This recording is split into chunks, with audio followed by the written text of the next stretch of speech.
ఇకపోతే ఎవరైనా ప్రతిపక్ష పార్టీలు కానీ ఎవరైనా పౌరుడు కూడా ఫిర్యాదు చేయొచ్చు. ఈ విషయంలో కోర్టుకు కూడా వెళ్ళొచ్చు. ఎవరైనా ఇట్లా కావాలనే మైనారిటీ ఓట్ల కోసం ఓటు బ్యాంక్ రాజకీయాల కోసం చేస్తుందని వెళ్ళొచ్చు. నా ఉద్దేశం వెళ్తారనుకుంటున్నాను. కానీ ఇప్పటికైతే ప్రతిపక్షాల స్పందన పెద్ద కనపడలేదు.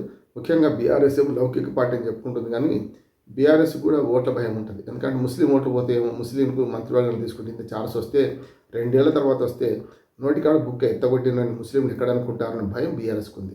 అందుకని నాకు తెలిసి ఇప్పటిదాకా జస్ట్ ఇవాళ మనకు తేదీ చూసుకుంటే 29 మనకు సాయంత్రం రాత్రి 7:30-8 అవుతుంది. ఇప్పటివరకు అఫీషియల్ ఖాతాలో బీఆర్ఎస్ తన అభ్యంతరాన్ని వ్యక్తపరచలేదు. అంటే బీఆర్ఎస్ కూడా భయం ఉంది. ప్రతిపక్షాల డొల్లతనం ఇట్లా. అయితే దానికి నేను ముస్లింలకు వ్యతిరేకం కాదు, కానీ ఈ రూల్స్కి వ్యతిరేకంగా వాళ్ళు ఉప ఎన్నిక జరుగుతున్న క్రమంలో పోలింగ్ ఇంకో 10-12 రోజుల వ్యవధి ఉండగా ఈ పని చేస్తున్నారంటే ఇది పూర్తిగా ఎన్నికలకు కూడా ఉల్లంఘించలేదని నేను అంటున్నాను న్యాయవాదిగా. రెండోది ఏమంటున్నాను, తీసుకుంటే తర్వాత తీసుకోవచ్చు. ఏముంది 14 మన ఫలితాలు వచ్చిన తర్వాత, అంటే మోడల్ కోడ్ ఆఫ్ కండక్ట్ ఎప్పటిదాకా ఉంటుందంటే 15వ తేదీ దాకా ఉన్నది, 15 నవంబర్ దాకా ఉన్నది. ఎందుకంటే 14 నాడు ఫలితాలు వెల్లడైతే తెల్లారి దాకా ఉంటుంది. మళ్ళీ ఏమైనా రీకౌంటింగ్ ఇట్లా ఉంటుంటే కనుక 15 దాకా ఉంటుంది. ఈ 15 రోజుల తర్వాత తీసుకుని నష్టం ఉంది. 15 కాకపోతే 16 రోజులు హామీ ఇస్తే వేరు, వాళ్ళ అంతర్గత వ్యవహారం. కానీ బీఆర్ఎస్ ఏం చేస్తుంది, దీన్ని కరెక్ట్గా ఖండించలేకపోతుంది. దానికి కారణం వీళ్ళకు కూడా ఓటు బ్యాంక్ రాజకీయాలు. పోనీ బీజేపీకి అయితే మతం ఓట్లు అయితే పడాయి కదా, వాళ్ళు కూడా ముస్లిం ఓట్లు పడితే మాకు కూడా అంటున్నారు, కానీ 190% పడవు, 10% ఓట్లు. అటువంటిప్పుడు బీజేపీ కూడా అభ్యంతరం వ్యక్తం చేయాలి కదా. కనుక నా ఉద్దేశం ఏంటంటే బీజేపీ మాట్లాడతలేదంటే ఒక రకంగా చెప్పండి వాళ్ళకు కూడా ఓటు బ్యాంక్ భయం ఉండొచ్చు. రెండోది కాగల కార్యం గంధరోడు తీస్తారు. గవర్నర్ గారితో అక్కడ పైనుంచి పుల్లబెట్టిస్తే అయిపోద్ది కదా. బీసీ రిజర్వేషన్ అమలు విషయంలో అదే జరిగింది కదా. బీసీ రిజర్వేషన్ బిల్లు చట్టం కావడానికి అవరోధంగా నిలిచింది బీజేపీ కదా పైనుంచి. ఇక్కడేమో బిల్లుకేమో మద్దతు తెలిపిండ్రు, అక్కడ పోయి ముస్లింలు బీసీ ముస్లింలు ఉన్నారు, ముస్లింలు బీసీ ముస్లింలు హిందూ ముస్లింలు ఉంటారని చెప్పి సన్నాయి నొక్కులు నొక్కారు.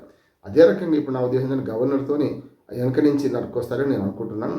మొత్తం మీద 3 పార్టీల డొల్లతనం బయటపడుతుంది. మోడల్ కోడ్ ఆఫ్ కండక్ట్ నడిపించాల్సిన బాధ్యత, అమలు చేయాల్సిన బాధ్యత ఎన్నికల కమిషన్ది, దాంతోపాటు అధికార ప్రభుత్వం ఏ పార్టీది సమస్య కాదు, ప్రభుత్వానికి. ఈ 2 ఉల్లంఘిస్తుంటే, కంచె చేయని వేస్తుంటే చూస్తూ ఊరుకోవాల్సిన అవసరం లేదు.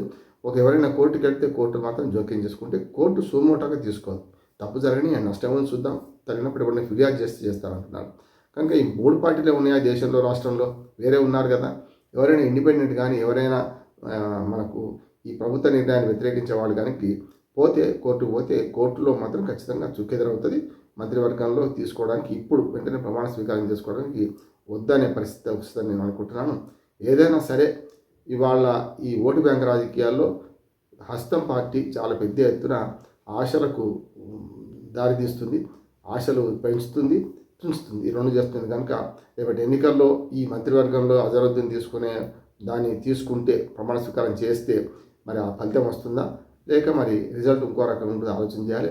మొత్తం ఈ జూబ్లీ హిల్స్ ప్రజలు ఇవాళ రేపు రాష్ట్ర రాజకీయాల తీరుతెన్నులు అయితే మార్చే క్రమం ఉన్నది.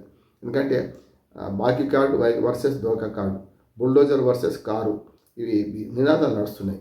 ఈ దశలో చూసుకుంటే జూబ్లీ హిల్స్ ఉప ఎన్నికల్లో కాంగ్రెస్ పార్టీ గెలిస్తే ఖచ్చితంగా మేము చేస్తుంది కరెక్టే పోమని ఇంకా బుల్డోజ్ చేసుకుంటూ ఉంటారు. ప్రజా సమస్యల పట్ల హామీలు గలంతేది అని టీఆర్ఎస్ ఆరోపిస్తుంది. గెలవకపోతే ఈ 2 ఏళ్ల పరిపాలన మీద రెఫరెండం అనుకోవచ్చు. అంటే తప్పు, వీళ్ళు హామీలు ఇచ్చారు, హామీలు అమలు చేయడం లేదని చెప్పి దానికి వ్యతిరేకంగా తీర్పిచ్చారని చెప్పి ఈ రెండింటి మధ్యన పోటీ. అంటే అధికార పార్టీకి ఏమో ఒక రెఫరెండం, తమ 2 ఏళ్ల పరిపాలన మీద రెఫరెండం. ప్రతిపక్ష పార్టీకి అధికార పార్టీ తప్పులకు ఇది వ్యతిరేకంగా ప్రజల తీర్పు. రేపు దీనికి రాష్ట్రవ్యాప్తంగా దిక్సూచిగా మారుతుంది. మొదలు స్థానిక ప్రభుత్వాల ఎన్నికలు, వచ్చే 3 ఏళ్ల తర్వాత జరిగే అసెంబ్లీ ఎన్నికలకు ఇది నాంది ప్రస్తావన, లిట్మస్ టెస్ట్ లాగా అవుతుందని చెప్పి బీఆర్ఎస్ భావిస్తుంది. బీజేపీకి వచ్చేది లేదు, పోయేది లేదు. కాకపోతే బీజేపీ కిషన్ రెడ్డి గారి నియోజకవర్గం, మన సికింద్రాబాద్ నియోజకవర్గం కనుక రేపు పొద్దున ఓట్లు తక్కువ వస్తే పరుగు పోతుంది కదా, కేంద్ర మంత్రి కదా అనే మాట వస్తున్నది.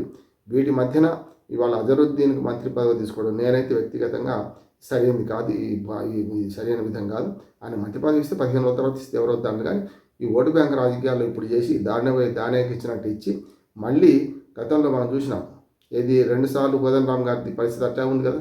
కోదండరామ్ గారి ఎమ్మెల్సీ ఎట్లా ఉందో ఇప్పుడు మరొక బక్రా, ఈ మాట అంటున్నాను. కోదండరామ్ ఒక బక్రా అయితే మరొక బక్రాను పట్టుకొని ఇవాళ అజరుద్దీన్ మరొకసారి బక్రా చేయబోతున్నారు నేను అనుకుంటున్నాను. చూద్దాం ఏం జరుగుతుందో.